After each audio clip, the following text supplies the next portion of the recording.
Adrian, this may not look like the offices of a major computer company. It doesn't really look like anybody's offices, does it? But it is, in fact, the relaxation area of a very relaxed company, and they are in their lunch hour, so they're allowed a bit of spare time. This is DMA Design in Dundee. They make computer games. They were only started in 1987 by somebody made redundant from Timex up the road, and they've grown very rapidly in the last couple of years on the back of the success of a game called Lemmings. They're now working hard on a whole lot of other games. They've got over 100 people here. They're talking of opening it up in America. Let's have a look at what goes on behind these screens. Now, all the people in here are working on what DMA hopes will be its new blockbuster. It's a game called Grand Theft Auto. It's got to be finished by the end of June, so they're involved in some pretty hard work in here. It's all about a car chase through the streets of a fictional, probably American city. Here are some of the maps they've been working on. And Dave here is one of the software designers who's been trying to put it together. Dave, just explain the point of the game. Well, it's a mission-based driving game where you're basically driving around the city, stealing cars, running over pedestrians. And pretty tame stuff then. Well, yeah, staying away from emergency services, police, and that sort of thing. Driving in traffic. You've just got out of the car. Indeed. Well, we can go and we can take any car we want. Right, you've just stolen a car, fine. What's your job then? What are you doing here? Well, I've been doing the basic car movement and also the dummy pedestrians and the object reactions. And basically it's just getting the cars to look good and run fast, and having the people wandering about and making them look like a real crowd in the city streets. You're coming up against a deadline now. What's the working pattern here like? Well, when we need to, we work late. Very late sometimes. We've had a couple of all-nighters to hit other deadlines that we've had during the game. Well, we'll let you get on with it, and we'll go on and see what else they're doing elsewhere in the plant.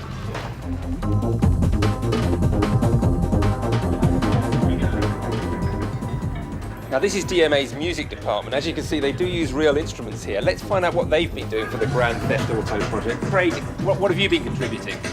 I'm working on a radio station at the moment, the hip hop station. There's a variety of different stations in each car that you go into. Every time you get into a car, you get different music? Yeah, different station.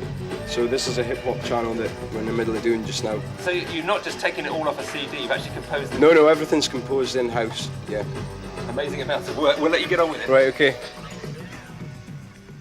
You might think Darren here has gone completely mad, but what he's actually doing is executing punches in the motion capture department. Those punches that he's doing, they're actually being picked up on a computer here, will be used to animate models in another game.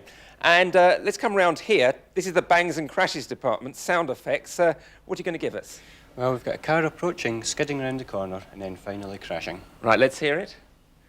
Here it goes. Comes around the corner. Sounds a pretty serious crash. Oh, there it goes again. It's getting worse. Now, this is what sounds like a real dream job. This is the testing department, and Gordon and Fiona here just get to play Grand Theft Auto all day. Gordon, is there anything more to it than just being a games player? It's not strictly true to say that we just play all day. What we must do is convene with the programmers at nearly every stage to tell them what is fun. A programmer has an idea of what a game should do, but a programmer's ideas aren't always fun.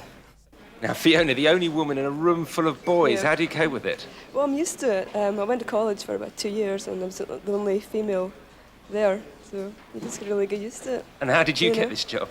Well, like I said, I went to college and saw the job advertised one day in the paper and applied. And you've always played computer games? From a very early age, yep.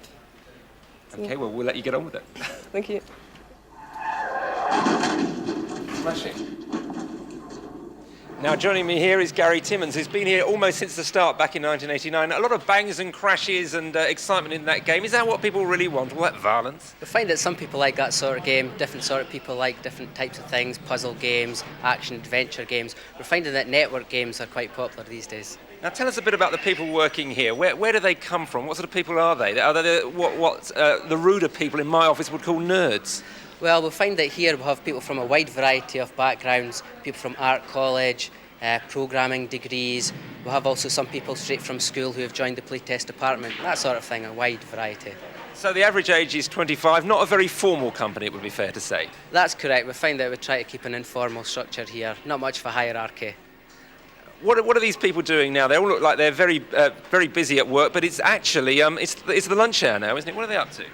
Some of them might be working hard because of deadlines that are coming up, but we find that a lot of people here actually have an interest in games, so they'll be playing probably the network games at the moment. So all those people sat there were playing games, and they get paid for that. Not at lunchtime, because that's what they do at lunchtime, but during the day it's paid for developing games and playing games. Now, what happens next for this company? How important is Grand Theft Auto for the future of the company? Grand Theft Auto is one of the first games that will be released with the BMG publisher, and we're hoping to develop future products and hopefully games that people find interesting and enjoyable, innovative products that nobody's ever seen before. You're just as good as your last idea, really, though, aren't you? Well, that's what they say, but DMA are hoping to keep on going on the success that they're enjoying at the moment. Well, Gary, we'll let you get back to your computer and play a few games. I'm going off to play a few now, Adrian, and I'll see you soon.